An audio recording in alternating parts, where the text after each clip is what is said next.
Okay, this is game number 3 of Game Callers. Dylan Baker is my guest today. Dylan, I appreciate your time. I know we're going to get heavily into it rather quickly here, but with the season in Guelph and your sport media year going on, I'm sure you're quite busy, so I appreciate your time.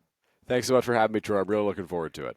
Awesome. All right, let's get right into it. I was going over last night what would be the best way to kind of go through all these questions, and I figure chronologically would make the most sense.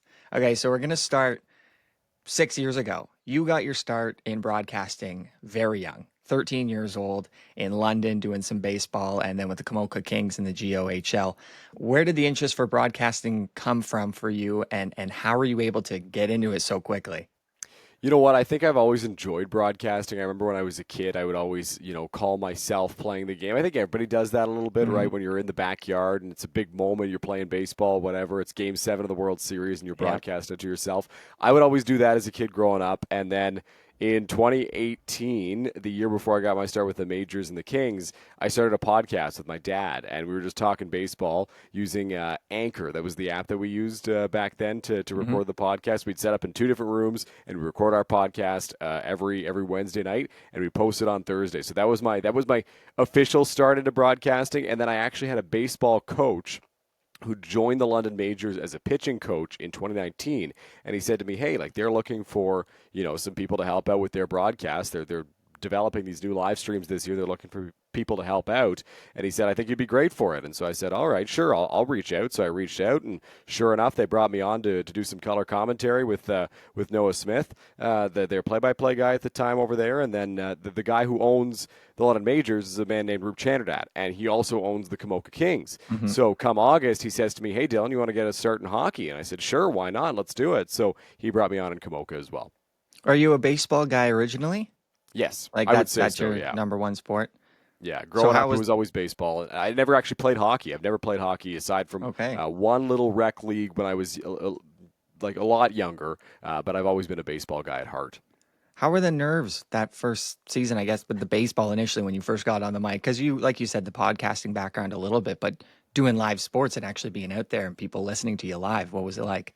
I was nervous. I was nervous for sure, but then I realized it was just the same as the podcast, except now it was live, right? You're just adding observations here and there, and I think it was great that I started on color because that allowed me to kind of take a back seat in the broadcast. I didn't have to drive anything, right? Noah was over there, and he helped guide me through it, and he was such a huge help for me because he was somebody who went through the Fanshawe radio broadcasting program just a couple of years earlier, so he had some experience, and he helped me navigate all that because it was really different. It was something I hadn't done before, but once you settle into a groove, I think by Canada Day of that year, the season starts mid-end of May, and by Canada Day that year, we really felt like we had found a rhythm, and I was really feeling like I was settling in the broadcast booth.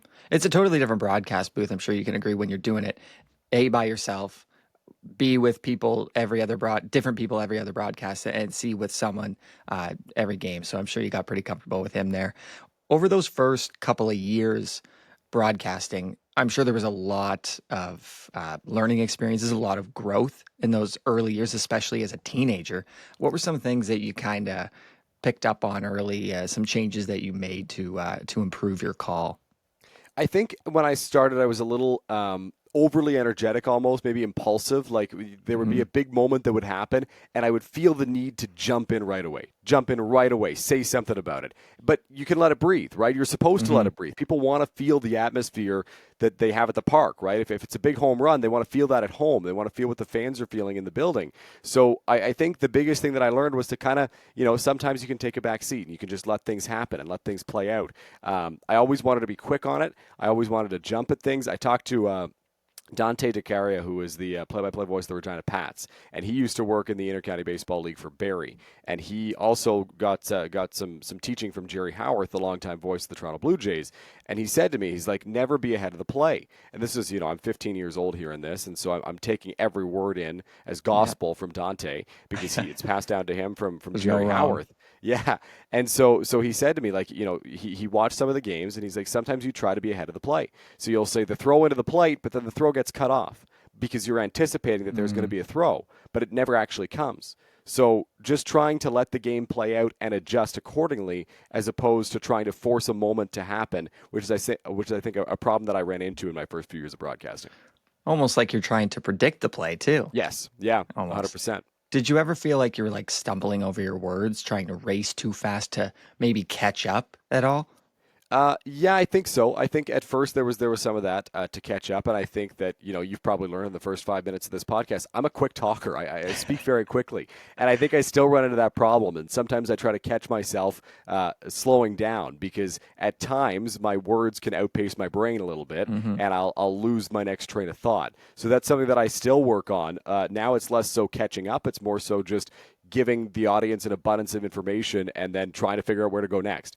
So it is still something that I do work on and that I do try to get better at. But at first, yeah, there were a few times where I would speed run through a point and then I'd have a hard time catching up to the play that was missed. I find that is probably my biggest piece of advice I would say to other people is that's because that's something I picked up on was I just need to slow down. If I Yeah. ever stumble over my words, I'm like, all right, I got to chill out right now because I'm going way too fast. I'm trying to get, whether it's catch up to the play like I asked you if you did, or read too many notes off the sheet. It's just like, just slow down because you're Yeah, not going to make as many mistakes. You probably, I still make mistakes when I go slow, but I make less mistakes when I go for sure. slow. So sometimes I just literally need to pause and take 2 seconds and say, where am I going with this right now? Do you ever find yourself doing that at all? Absolutely, 100%. I'll say things and I'll be like, okay, hold on. Where was I headed with this? I need to slow Yeah. down. I need to figure things out, and I'll get back on track. When you were with either, London or Komoka, was there a certain point where you're like, you know what, I'm pretty confident that I could do this for a career. I'm feeling really comfortable in this booth. The people are giving me really good opportunities. At what point were you like, I'm going to run with this, find a school, see how if I can hone my craft and really make a career out of it? You know what? I told you, like, I always liked it. I always enjoyed it. But I think Mhm. in that first season with both the majors and the Kings, I really started to love it. And I enjoyed my first year with the majors doing baseball. And then in the winter, I loved my time with the Komoka Kings. It helped that it was such a positive environment in both places, right? In the majors, everybody was so welcoming and encouraging. And that energy kept up in Komoka, regardless of how either team was doing, whether they were winning or whether they were Mhm. losing. Everybody was still positive, and it was a great atmosphere to be a part of. So I think in that first season, that's when it hit me that I was like, okay, I want to do this. This is the career that I want to make. I want to be a broadcaster as my career. And the point where it really came to a head was I had an opportunity to play in the Canadian Premier Baseball League at 14U the following year, 15U the Mhm. following year. In 2020, and that's a pretty hefty commitment, right? There's a lot of practices, there's a lot of games, there's a lot of travel for tournaments, and I turned it down because I said, I want to keep broadcasting. I don't want to, limit my broadcasting opportunities. I want to be able to go to majors games on Friday nights in the summer, and I want to be able to go to Kings games on Saturday nights in the winter, right? And so that was kind of the turning point moment where it was like, hey, I don't want to play anymore. That's no longer my goal. Now I want to Yeah. be a broadcaster, and I want to go hard at that. I found mine was a little bit later.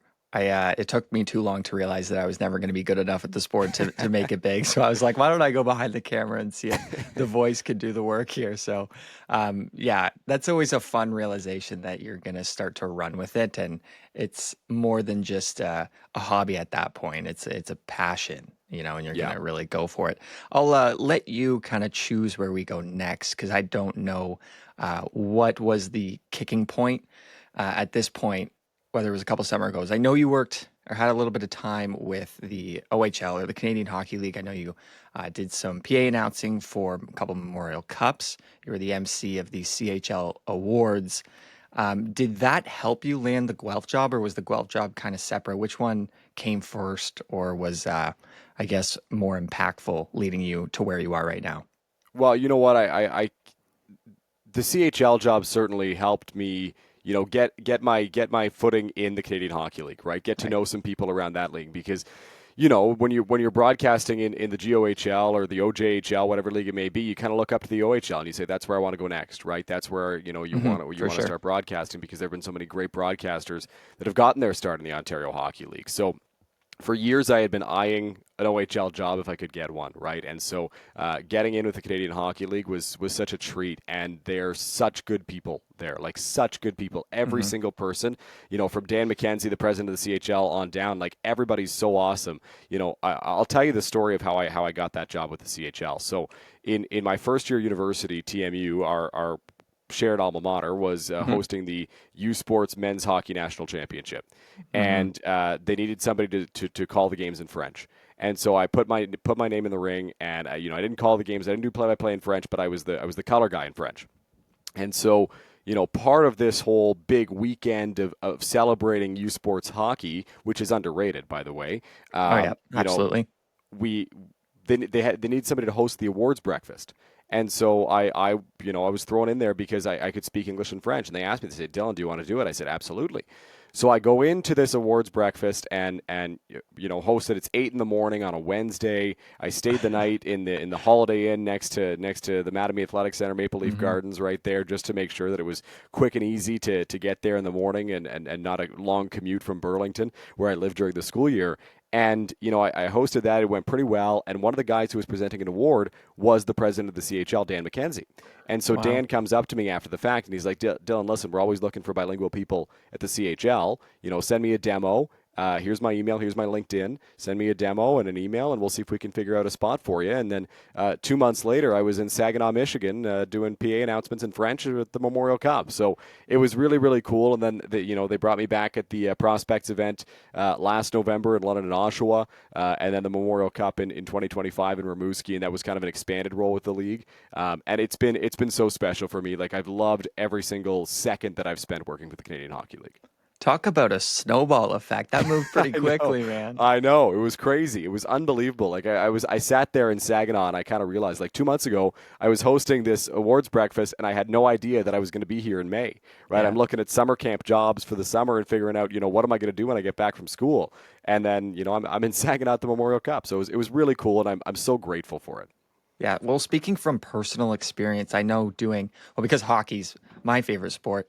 Uh, when I was in school, I so badly wanted to call the youth sports hockey championships. And even once I was graduated, I still wanted to go back and do it. So I know I can imagine that not only having the tournament at TMU, but there's so many people that would want to do that, and then you land the spot doing color commentary in French, and it kind of sounds like being bilingual might have helped kickstart the career as well, because that's what he called you for. We're always looking for bilingual people, so I guess that's pretty important as well. Because you went to a French high school, did you not, in London? Yeah, so I went to a French elementary school, full French, not immersion, full French, Right. and then full French high school. I even went to a full French daycare actually before that. So Holy smokes! nobody in my family speaks French. That's the crazy part. Like, some of them have Oh, tried to what? learn. Yeah, some of them have tried to learn to help me with schoolwork and stuff. But nobody in my family speaks French, is a native French speaker. So I'm kind of the first one, and it's been so awesome, and it's been such an asset for me. And I remember thinking in high school, in grade 12 when I graduated, I was like, okay, great, I speak French, but what is French going to do for me in media? I want to be in media. I can't call a Hmm. game simultaneously in English and French. Like, Right. that's not how it works. You But could. You might that, not get hired anywhere, but you could definitely exactly, do it. exactly. Might not get hired, might not have an audience, but yeah. So, but it's proved to be the thing that's helped me the most so far in my career. Right? Like, I got out of school, and immediately there was an opportunity because I could speak French, which led to another, and then another after that. So yeah, it's been really, really special. I'm really lucky. But yeah, the French, I would say, has played a big role in it. Never would have guessed that. That's awesome. Everyone's got their Thank own you. unique story, and that's yours. Is the French and being bilingual. That's so cool. Yeah. Tell me a little bit about the Guelph Storm opportunity. How you were able to land that one. I know there was, probably some veteran broadcasters that were like, "Oh, this youngin," but after listening to you, like, you're really good. You deserve that spot. You Thanks, you Troy. got it. So how did that kind of unfold? Walk me through that whole opportunity. It's kind of funny. So I knew that Larry Malott, who has been a legend in Guelph for years and years, and Hmm. has called every Storm game, it feels like, I knew he was retiring, and I knew that there would be an opening coming up in Guelph. And so, I worked for the CHL this summer in a Hmm. role in their office. And so I was talking to some of the guys at the OHL, and I said, listen, please let me know whenever this comes available. Even if I don't get the job, I want to throw my name in the ring, right? I just want them to Absolutely. Yeah. see me, to hear my demo, and to give me maybe some feedback if I get close in the process. But I was like, I just want to throw my name in the ring. So, I was working as the PA announcer at the Canadian Premier Baseball League. Funny enough, the league that I had a chance to play in a number of years prior. I was working at their Hmm. showcase in August, and I get a message from the public address announcer of the London Knights, Mike DeLuey, and I had met him just once. at the Canadian Hockey League's prospects showcase against the U.S. National Development Program the year prior in November. Right. And Mike, we exchanged phone numbers, and Mike would check in every now and then, and he sent me a text during the Memorial Cup, and he sends me a text on, I think it was like August 3rd. I can pull it up on my phone if we're really curious, but he sends me a text and he says, "Hey, just saw this opening online. I think you'd be a great fit. You should apply." And I look at my phone, and it's the Guelph Storm play-by-play job at Chorus in Guelph. And I'm like, oh my gosh, this has been the opportunity that I've been waiting all summer for, that I've been waiting to see if it would be open to the public, first of all, because they might just hire internally. I don't know how it works. I've never been part of this process before. And so Mike sends me that text, sends me that link. So I'm working the event, and then a couple of days later, I submit my application, go through a couple of rounds of interviews, and then I was hired to be the play-by-play voice of the Guelph Storm. And it was kind of a whirlwind because it all happened over a matter of, I don't know, a week or two, but there were 3-4 interviews, and then eventually it got done. Oh, this industry moves fast, man. Doesn't it? Oh yeah. No, you learn pretty quick that you got to adjust on the fly. How's it been so far balancing school and the OHL season? Because like you said before we started recording here, you're traveling with the team to road games as well. So how's it been? It's been a challenge, but it's been awesome. Like, I love it. I love it so much. I'm having so much fun doing it. I've really enjoyed my time with the Storm. Everybody in the organization's been so welcoming, which makes it easier, right? It's not a drag going to the rink. Everybody's always saying hi, always smiling, always helping me out whenever I need it. And it's been really cool that way. But it's pretty intense. I mean, the first couple of months of the season, the OHL season eases into things a little bit, depending on the team, I suppose, in September and October. And then in November, like with the Storm play, I think it's 12 games this month or 14 games, something like that. It's a high number. And November is also the busiest month school-wise, right? And you know this. Yeah. You went to TMU, and I think every university student knows this. You got midterm exams, you got projects, you got everything going on in the month of November. So this has been the month where I've actually felt it the most, where I've been like, okay, this is a lot. And I have to balance this, right? But it's a challenge that I knew would come, and it's a challenge that I feel I'm ready for. And that was kind of one of the things that I said in the interview process. They asked me, how are you going to balance school? I was like, I'll figure it out. Like, this is such an incredible opportunity that I'll find a way to make it work, right? And it helps that we're in a program, that I'm in a program now, and you were in a program where everybody's really supportive. And everybody wants to see you succeed in the industry, right? So if I have to miss a class because there's a game to call for the Storm, as long as it's one of my core sport media courses, usually they're okay with that, right? And they'll say, okay, just make sure you catch up on the extra work or whatever. So it's been definitely a challenge, especially in the month of November, just because of the sheer volume of work school-wise. But it's been something I've been able to make work so far, thanks in large part to accommodating professors at TMU and to great staff at the Storm. Now I feel terrible begging you to be on this podcast. No, don't worry about it. I got tons of time. Here. I got tons of time, Troy. I'm fine.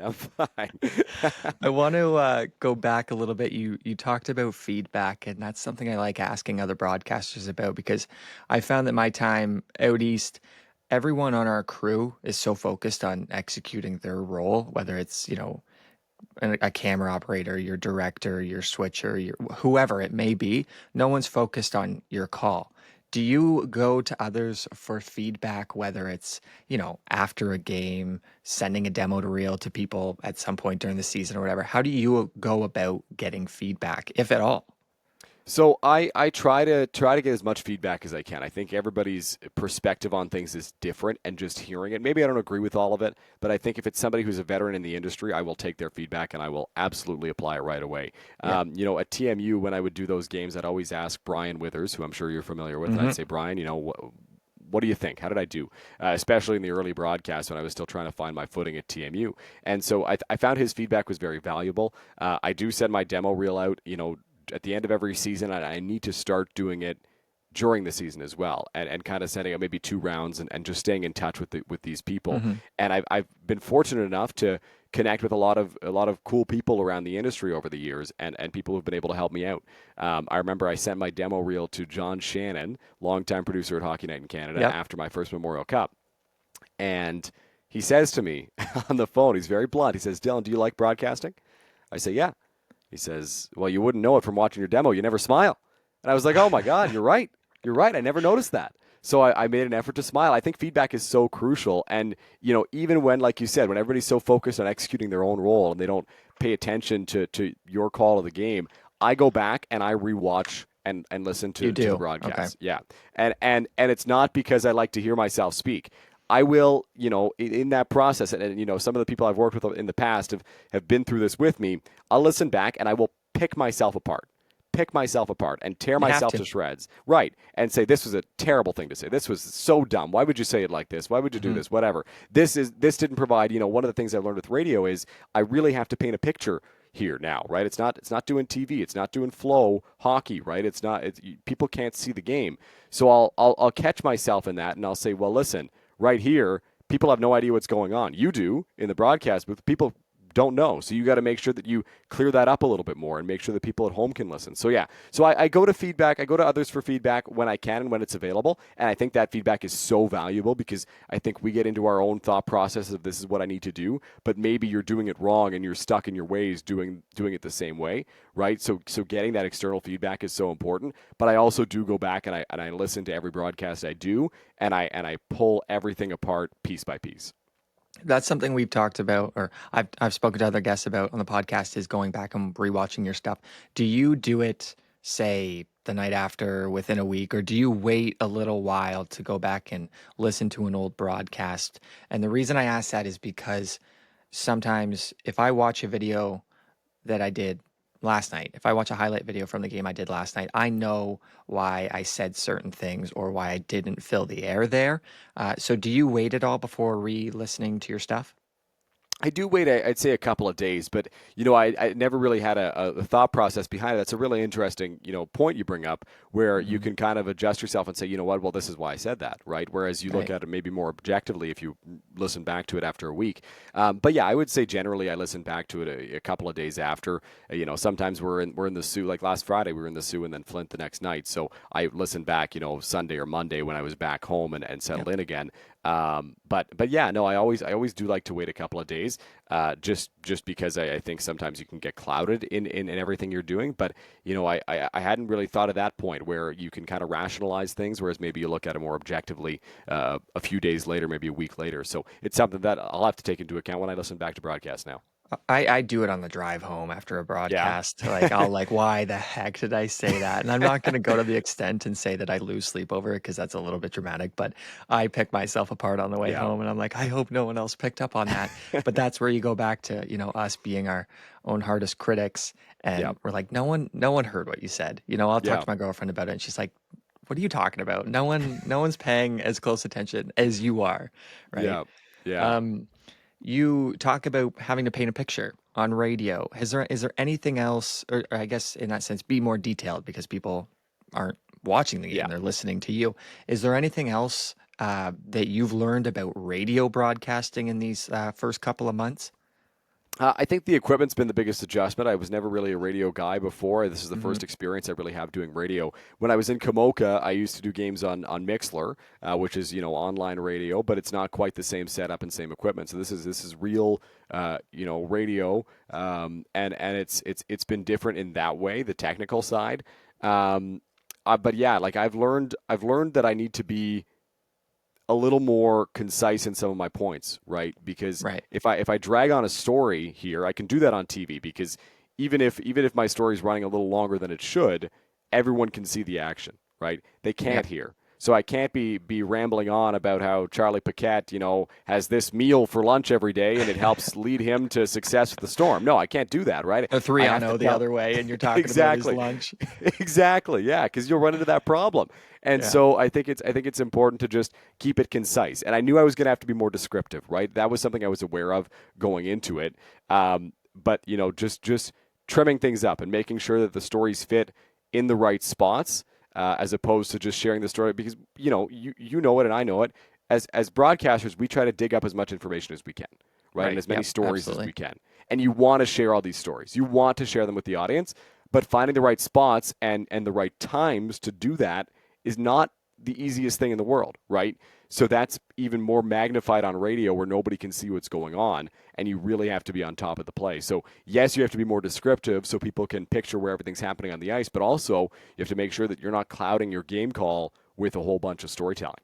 Yeah, I do that even because I'm with Newmarket right now, and those games are streaming on Flow Hockey, and I still find myself talking too much when there's exciting things going on. My girlfriend even told me about it the other day, like that a game that I just did last week that she was watching, and she's like, there was a point in the game where I don't even know what you were talking about, but they dropped the puck in the offensive zone or in whatever zone it was, and like there was a chance, and you were talking about this story, and I know that I do it, but I'm like, oh, I want to finish this story really, really bad, Yeah. and I need to work on it. And I even had in my demo reel a couple of years ago, there was I was calling a game in Halifax, and the Eagles, Cape Breton Eagles were the visiting team. They were on a power play, and I was too intertwined in their power play statistics during the season, and then all of a sudden one timer they score, and I had to take such a sharp cut into the goal call that it took away from the goal itself, or it just I wasn't happy with it. And I'm sure you've done stuff like that before, and Yeah. it's like, man, I got to work on that. I really got to work on that. Just to add on to that, like one of the things I've learned with radio, like when it comes to power play statistics, because I'm a huge stats guy, like huge stats me too. nerd. I love Me too. stats. I love digging into stats. I love telling people about stats, even if they don't care about them. I'll tell them about the stats. I've learned, like, especially on radio, you have to get the stats in like before the puck is dropped, because you never know when they're going to win that draw on the power play, and the defenseman's going to take it in one time at home, right? Maybe right off the faceoff, and you have no preparation for that. So it's really different. Like at times I don't get the team's penalty kill numbers in until they've cleared the puck down the ice, right? And that's the opportunity that I'll get to mention how good they've been on the penalty kill, right? Where I'll get one little note on the power play, and then the puck's dropped and I'm out of time. So I have to get right to the game action. But yeah, no, I've done that several times where I'll be, telling people about stats, and then all of a sudden the goal gets scored and I'm like, oh, well, I should have been more on top of that. Rats. Yeah. A good thing for us is that there's so many goals in a season that we're able to make up for it either later in the game or the next game. Okay, let's get into this segment that I call Name That Call. All okay. Right? So I'm going to give you a quote of a famous sporting moment, and you just try and tell me who the broadcaster was or what was going on in the game if you can't name the broadcaster. I'm terrified that I'm going to be really bad at this, Troy. Okay, and that's okay. Really bad. If it's bad enough, we'll just cut it out and no one will ever know. Okay. So I'm going to try and be as monotone as possible, as boring as I can be, so I'm not giving anything away. Okay. And I think I've given you some lob balls here. Oh, don't say that, because now if I don't get them, I'm going to beat myself up about it. All right, quote number 1. Here's the pitch on the way, a swing and a belt, left field, way back. No doubt about it. Yeah, so that is the Tom Cheek, Joe Carter. Thank you. Game 6, 1993 World Series home run. Yes. Wonderful. Yeah. That's fantastic. You cut me right off and finished it yourself. Yeah, no, I knew that one. That one was good. Yeah. Here's the pitch on the way, a swing and a belt, left field, way back. Blue Jays win it. The Blue Jays are World Series champions. All right, fantastic. You're 1 for 1. All right, this one might be a little bit tougher. Okay.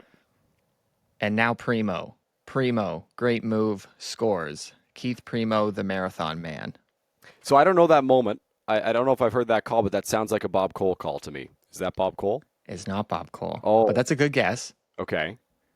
That was Keith Primo's overtime winner in the 5th overtime in the Eastern Conference semifinal against Pittsburgh.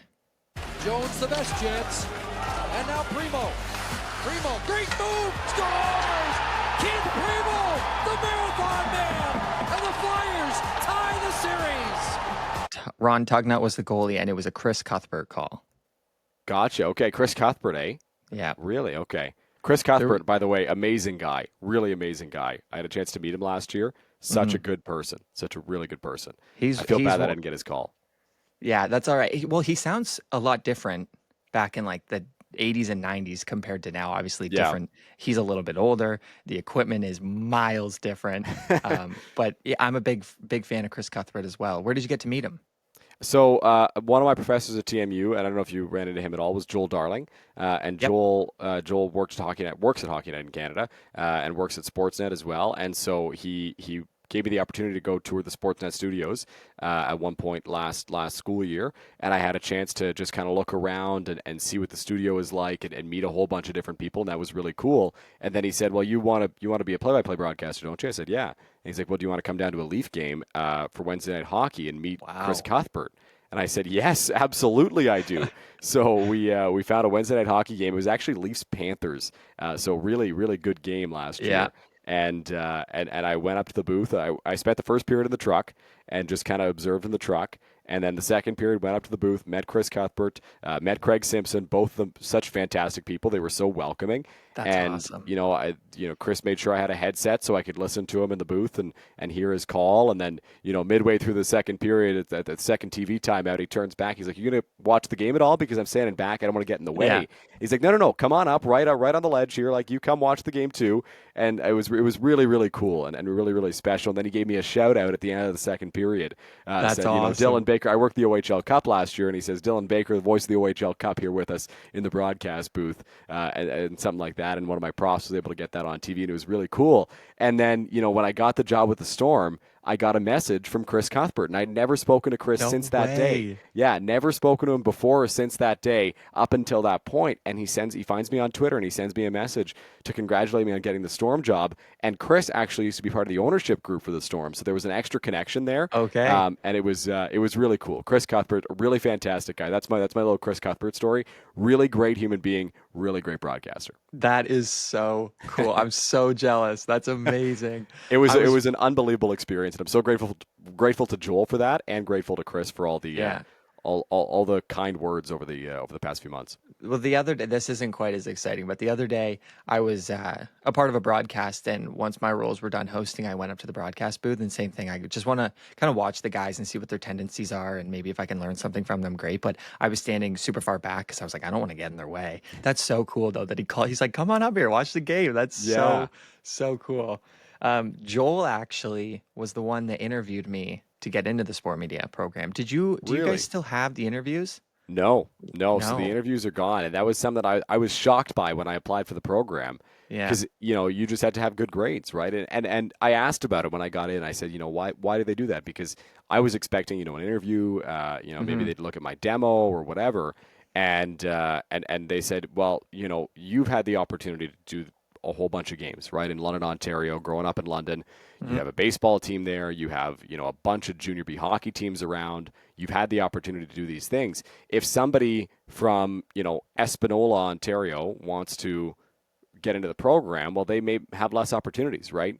The Espanola Express, I think, is the team name in the NOJHL. That's the only team that I know of in Espanola, right? So maybe there are less opportunities for that person to go in and to work games, right? Maybe the Espanola Express have had a broadcaster for 20 years and he's not leaving anytime soon, right? So for me, because I grew up in London, a city of 400,000 people, there were more opportunities, right? But for somebody up north, maybe, or in a remote part of Canada, they may not have had those same opportunities. So that's why they did it. And when that was explained to me, I was like, that makes a lot of sense. That makes a lot of sense because why should somebody who's from, Swan River, Manitoba be limited because there are less opportunities in Swan River, Manitoba? Swan River, Manitoba. Is that a real place, or did you just? It is a real place, and I say that because I have a friend in the program who is from Swan River, Manitoba. So that is the lore behind Swan River, Manitoba. All right, shout out Swan River, Manitoba. That's interesting to hear the reasoning because I haven't really asked any. I've spoken to some old professors since university, but never did that topic come up. So that is a very fair point. I remember when I applied, I threw I used to do some background acting as a child, and I threw that on my application. Like, come on, I've been on camera before, and it's like that was so irrelevant. I was like 6 years old, not knowing what the hell was going on when I was acting, just trying to put anything on the application. So, valid point. Yeah. Okay, I got. Where are we? I want to give you two more here. Okay. If you're interested. Oh, I'm interested. I'm terrified, but I'm interested. You're 1 for 2 so far. This is number 3. Here's the 0-1. This is going to be a tough play. Bryant. That's Joe Buck, 2016 World Series Game 7. Cubs beat the Cleveland Guardians now. Yes. In the World Series, yeah. I was going to read that and not give you Bryant, do you think you would have gotten it still? Read it to me again without saying Bryant. Here's the 0-1. This is going to be a tough play. No, absolutely that's not. so because generic. that could be yes, It could exactly. be any play. Yeah. That could be literally any play. It could be August 15th, the Jays in Kansas City taking on the Royals, and that could be the call of that game. So, no, I wouldn't have had it. Here's the 0-1. This is going to be a tough play. Bryant, the Cubs win the World Series.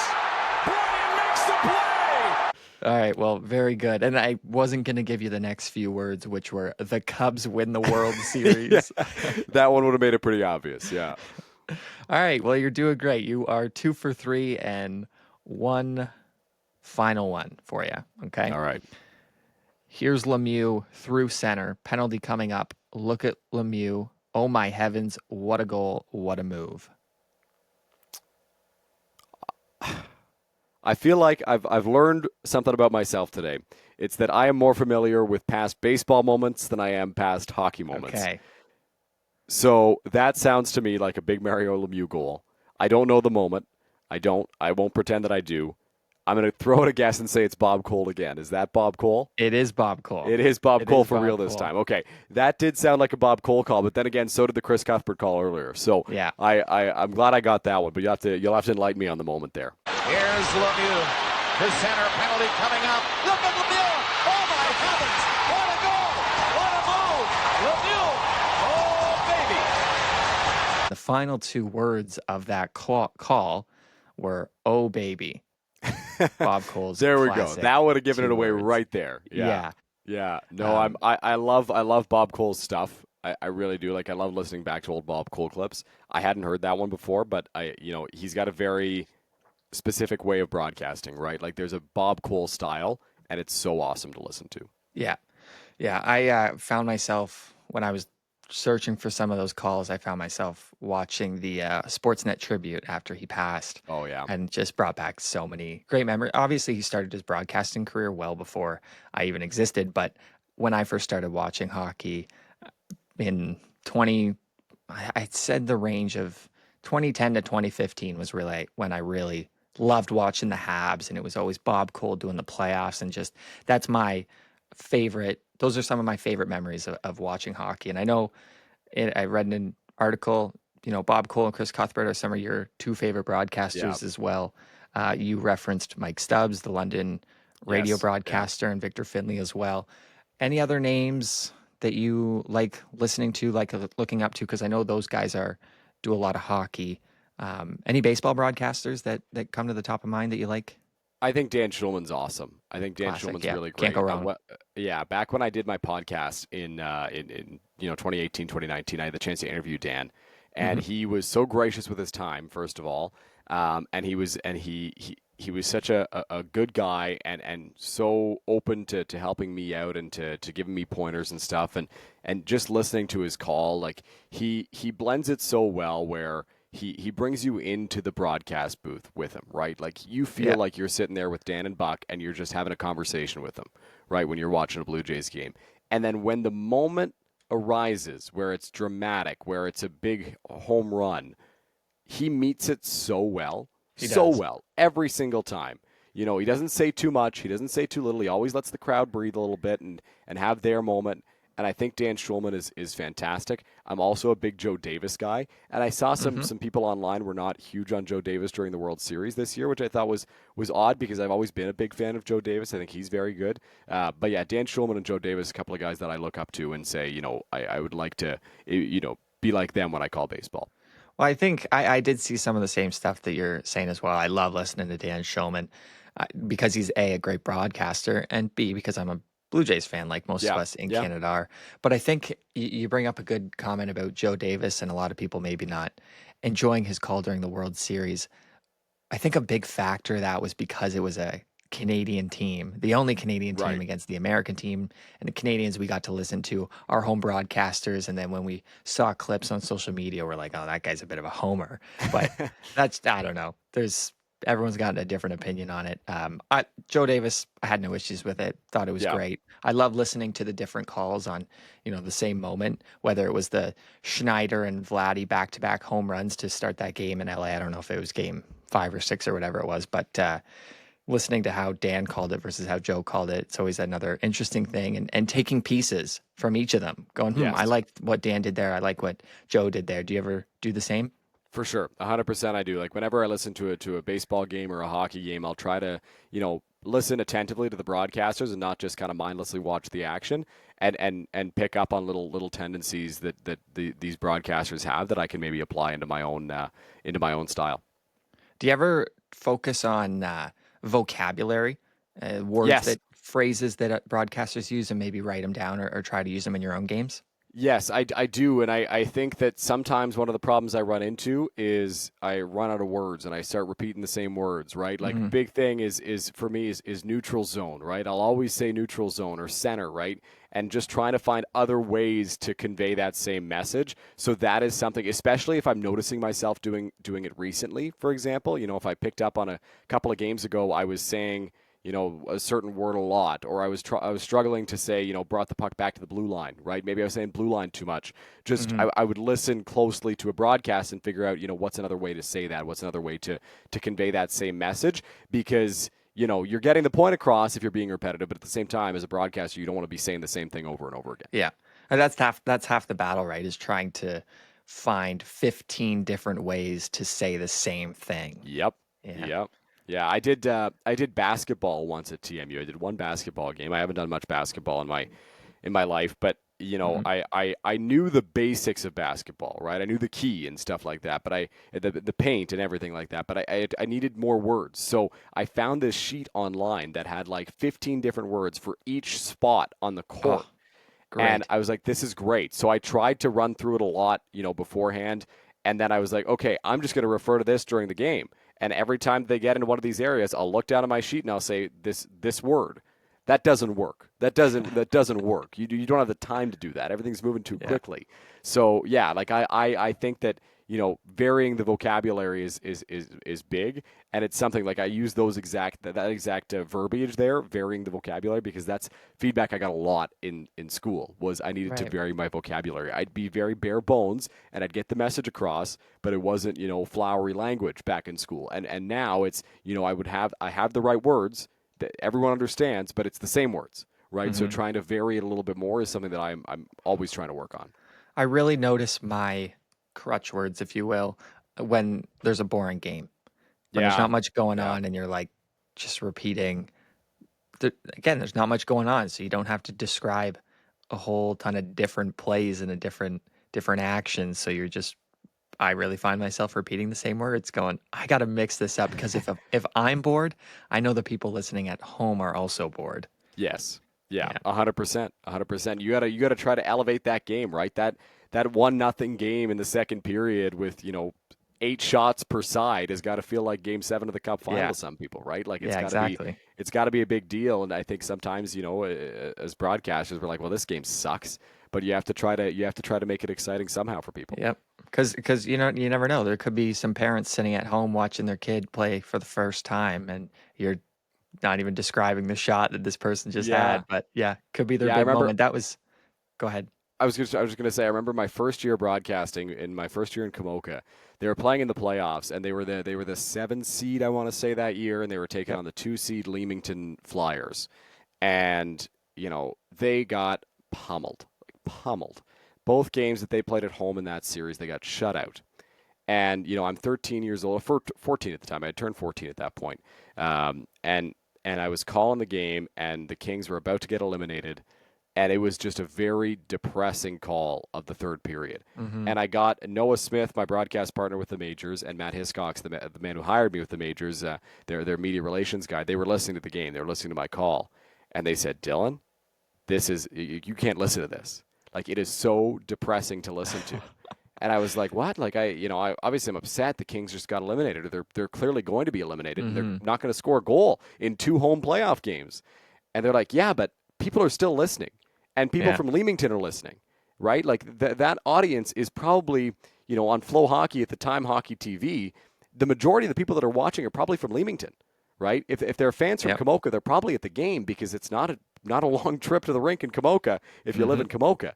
So they're like, you've got to bring more energy than that. Like that is, you can't listen to that. It's terrible. It's so depressing. And so, I gave it a couple of weeks and I listened back, and that feedback obviously stuck with me. I'm bringing it up 6 years later, but like it really stuck with me, and I listened back to it and I was like, they're right. Like this is so terrible to listen to because I don't sound interested at all. I just sound so upset. Exactly.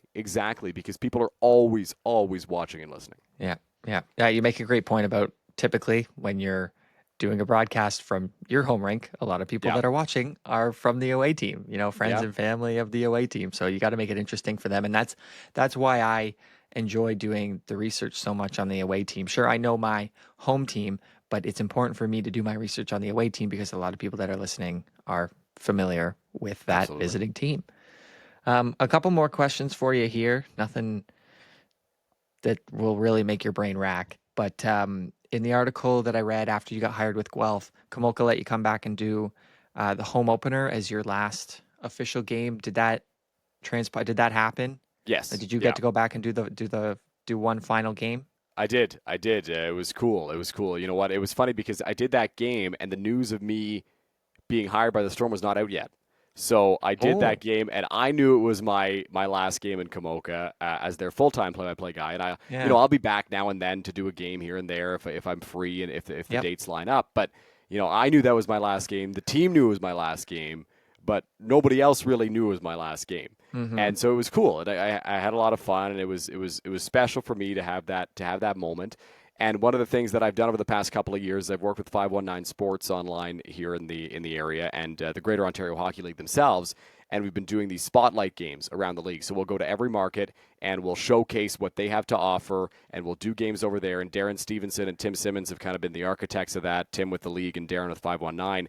And that also happened to be Komoka's spotlight game. So not only was it their home opener, not only was it their last game, but it was the spotlight game. So I was going to be there for 519, and I got to kind of play up what Komoka was, right? And kind of say, this is what they're offering as a market. They've got a new coach this year, renewed optimism after a tough year last year, right? So it was really cool for me to not only get that last game working for the Kings, but also doing it for the league at the same time, doing it simultaneously for the league and helping try to elevate Komoka onto that league stage. And that was really cool for me as well. Perfect storm for you to go back and do one final one and really highlight. Hey? There you go. I like that fun, Troy. I definitely did that on purpose. Yeah, no, it was cool. It all worked out. That's good. I'm happy for you. That's nice to go back and do it there. I've got one here. 3 items that you need to have during a game in the broadcast booth with you, whether it's a drink, your favorite pen, or snacks, or what is it? 3 items that you got to have up there. Can I say 3 water bottles? Can a water bottle be each of my items? No, I drink a lot of water. That's one. That counts as one. I drink a lot of water. Cold water. Yeah. And you know what? Sometimes I'll bring up a tea, but I'm usually a water guy. I'll bring up a whole bunch of bottles of water. I've got my Yeti here. I always fill this guy up. Yep. And then I bring 2 plastic bottles or whatever. And what I'll do is I'll take the cold water and I'll refill my Yeti with it to keep it cold or longer. Keep it cold. Right? Yep. Yeah, so that's my go-to. So I guess the Yeti in particular, but also the water bottles. I would say, is it too basic of an answer to say my prep? Like I need my prep. No. Okay. Gotta have it there. Yeah. So I'll say my prep, and then I think I would say. I need a pen. I'm always writing things. Some people don't write a whole ton of stuff down, right? And so a pen seems like a dumb answer to your question. No, but that's a good answer because it leads into my next question. But a pen. Okay. Yeah. So a pen, like I don't need it to be a special pen. I just need the pen to work, right? And so I usually try to keep 2 or 3 in my bag, and if one stops working, I'll trade it out for a new one. Right, because I'm always writing things down. I have a sheet where I keep track of the goals and I keep track of little points that I've come across during the broadcast and I want to mention. So I need a pen. I have to have a pen on me. Yep. And I'm not the same way in baseball. In baseball, I'm very electronic. I don't use a scorecard. Oh, really? Yeah, I use an app to score the games. That's I use surprising. OneNote to keep track of my prep. But in hockey, I'm very paper focused. So I need a pen, especially during hockey games. I would assume that a baseball broadcaster is old fashioned in the way that they got to have their scorecard in front of them. So that's surprising to hear out of you. Yeah, you know what? Um, I work in the Intercounty Baseball League, which is a league that has been at times limited in stats. And, we already right. talked about how much of a stats guy I am. So I Yeah. use Game Changer to score all the games, which is an app that a lot of youth teams use. And, I had used it when I was playing and I coached baseball, and I used it when I was coaching.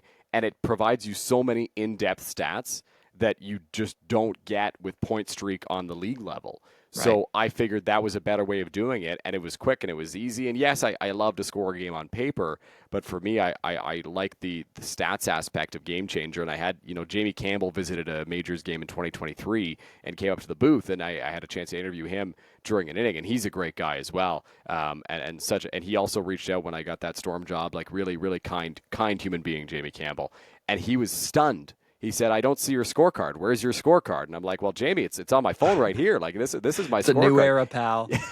Yeah, he couldn't believe it. He was shocked. But yeah, so it's really cool the way it works, and I've been lucky that I've been able to find stats in there that could help elevate the narrative on the broadcast as well. For sure. When I first started doing hockey, my computer would oftentimes crash in the cold rink. Okay. So I got into a habit of writing the goals and penalties. I'd take a blank piece of paper, I'd split it down the middle, do goals on one side, penalties on the other. And to this day, I still do that. Even though I have a new computer that works in cold environments, I still do it to this day. I'll write the, goal scorer, the time of the goal, assists once they get announced, and then I'll try to follow along with penalties.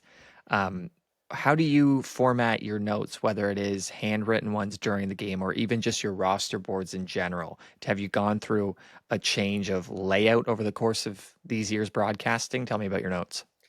So when I started, I used this is my first season in Komoka. I used the basic whatever roster sheets that the league gives you online, where the numbers are tiny and the names are tiny, but you get basic information. You get the stats, you get their birth year and everything. And I saw Gord Miller post a picture of his notes for the World Juniors and his boards for the World Juniors, and I was like, I'm going to make something similar to this, right? Obviously on a smaller scale because it's Junior B hockey and there's not as much out there on these guys. Right. But so I had this setup where it was two rows, two columns, and there would be numbers, big numbers on each player and their little information, right? Their name, their stats, their last team, their height, their weight, whatever, their birth year and everything. And so that was kind of how I had it set up. And that worked really well in the GOHL because there's not a ton of details on these guys. You're not going to get a whole lot of nuggets on them, right? But you get the bare bones information, and especially doing the games for the league where I needed to have some level of prep and some level of information. So I had that, and then I had a separate document where I would track stats and stories if I could find them. So I would track all the power play numbers. I would track streaks that guys were on. If a guy was, third in D scoring, I'd put that on there, right? And track it that way. And so that is whenever I go back and do a game for the GOHL, that is still how I do it. But what I noticed with the Storm was obviously there's more information, and I want to have it in front of me on paper. So I kept track of it all in a spreadsheet, in a Google Sheet to start the season. And then I changed the way that I do my boards, and I made them different so that I would have a field for text, right? And I think it's not all that uncommon. I'm not being revolutionary here. A lot of people do it.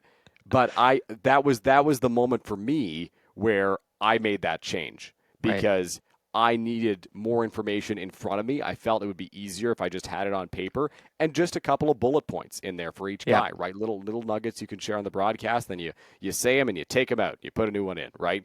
And that's kind of how I've done things now. So I do that for the boards. I still keep that spreadsheet up to date though with more detailed information on guys.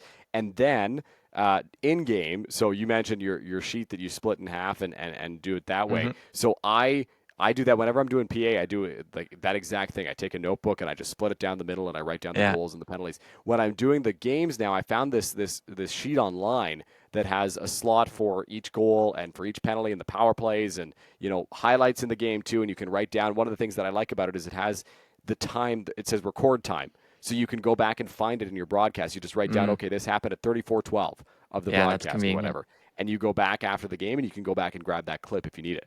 Right. So that is what I do now, but it's changed a lot over the years. And in baseball, I used to just do a similar sheet to the one that I do for the Junior B games, where I provide all the notes or whatever, and all the stats and stuff like that.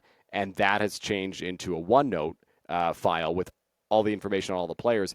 Again, because I saw somebody else do it, because Joe Davis did it that way, and I saw him post about it on Twitter. And so I was like, this is a really cool way of doing it. So now I do that. And in baseball, you have more time to go back to the computer and figure it out. So that's why I use OneNote there as opposed to wanting more on paper for hockey. Yeah, that's interesting that you know different sports, because I've only, the majority of the games that I've called have been hockey games. Yeah. But I obviously your layout, your boards would be different for different sports. Yeah. The biggest thing for me is numbers. When I'm calling Yeah. hockey, the number has to be like the main focus in bold. I've seen other broadcasters where it's just, small name, position, and number, and it's all the same font, same size. I'm like, how do you do that? Yeah. Because that's the first, I see the number, and that's the first thing I got to find in my sheet. I have two columns, and it goes in ascending order. That's just how it works for me, and I need the number to be big.